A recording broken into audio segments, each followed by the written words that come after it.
Olá, meus irmãos e minhas irmãs. Espero que vocês estejam muito bem.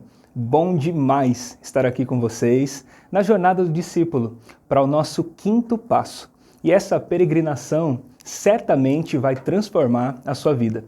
Eu fico feliz que você chegou até aqui e eu espero muito, de todo o coração, que esse conteúdo esteja afetando profundamente a sua vida, te fazendo repensar toda a sua consciência espiritual e te conduzindo cada vez mais para o centro da vontade de Deus, que é o lugar onde nós devemos sempre estar. Bom, está pronto para subir mais um degrau em direção ao cumprimento do nosso propósito? Então, vamos lá. Quando a Bíblia diz em Colossenses 3, suportai-vos uns aos outros, o que você entende com isso? Qual a primeira coisa que vem à sua cabeça? A primeira coisa que eu penso é que suportar é servir de apoio para alguém nos momentos mais difíceis da sua vida. E isso não está errado, porém, não representa o todo dessa expressão. Suportar uns aos outros é mais do que dar apoio, do que torcer a favor ou até incentivar. Suportar é a forma como nós transmitimos virtude uns aos outros, entende? É entregar aquilo que foi depositado em mim, mas pertence a você. Então, suportar é a forma como eu me entrego na formação do outro. A bênção está naquilo que a gente gera para formar o seguinte, aquele que vem depois de nós. Por isso, você vai ver Jesus dizendo, ame ao próximo. Amar ao próximo é entregar tudo na formação de quem vem depois. Entende isso? É como uma árvore, por exemplo. Uma árvore suporta o fruto. Uma mulher grávida suporta a criança. Ou seja, você oferece as condições vitais e todos os elementos necessários para que a vida do outro seja formada a partir da sua entrega. Esse é o grande desafio.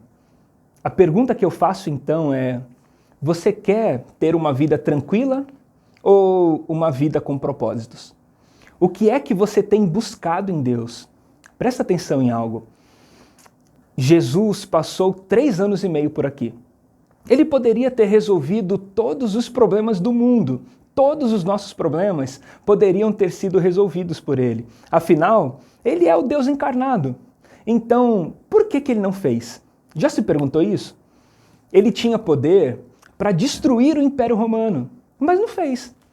Ao invés de curar alguns únicos cegos, ele poderia ter acabado com a cegueira do mundo, mas não fez.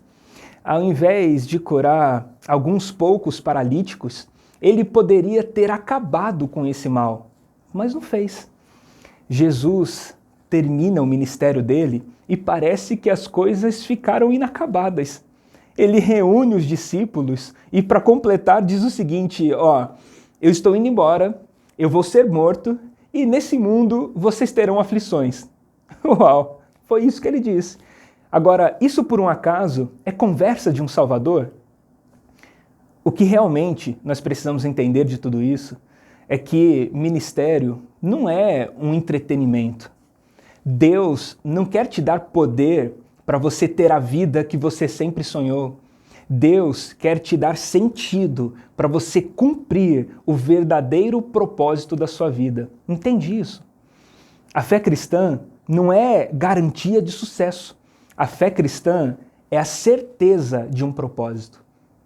Todo o poder empregado em você é para você cumprir a vontade de Deus e não as suas. Então, antes de desfrutar do poder de Deus, nós precisamos conhecer qual é a sua vontade. Caso contrário, pensaremos nesse poder para a realização dos nossos próprios desejos. E isso não é legal.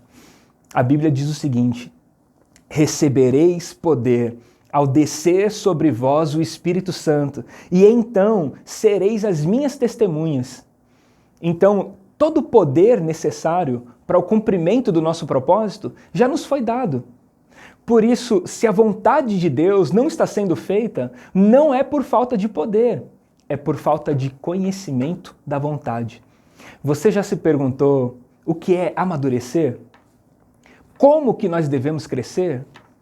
Um exemplo de crescimento da igreja é o que a Bíblia diz sobre o crescimento de Jesus. Ele crescia em estatura, sabedoria e graça. Jesus crescia no corpo, na alma e no espírito. E isso é um crescimento pleno. Então, às vezes nós nos encantamos apenas com o crescimento da estatura, mas não com a sua consistência. Crescemos em números, mas não em convicção, porque a aparência do tamanho tem um impacto na nossa aprovação. Então entenda isso. Tem gente que acha que a maçã é pequena e que uma melancia é grande. Mas olha que interessante. A maçã é do tamanho de uma maçã e a melancia é do tamanho de uma melancia. A melancia não é grande porque é maior do que a maçã. Ela está na estatura de uma melancia. E a maçã não é pequena porque é menor do que uma melancia. Ela está na estatura de uma maçã. Entende? Se você colocar uma melancia ao lado de uma outra melancia, a única coisa que interessa é se ela está saudável ou não. Você acha que uma girafa é grande? E se a girafa é grande, um porco é pequeno? Nada disso. Girafa é do tamanho de uma girafa. E um porco é do tamanho de um porco. Então, eu preciso saber qual é a minha identidade para eu estar dentro do meu propósito. E assim, eu não vou encarar a vida a partir de falsas sensações de grandeza. Consegue entender isso, meu irmão? Entende isso, minha irmã? É apenas através dessa consciência que nós estaremos prontos para seguir em frente, para o próximo passo da nossa jornada. E aí, tá pronto? Então vamos lá.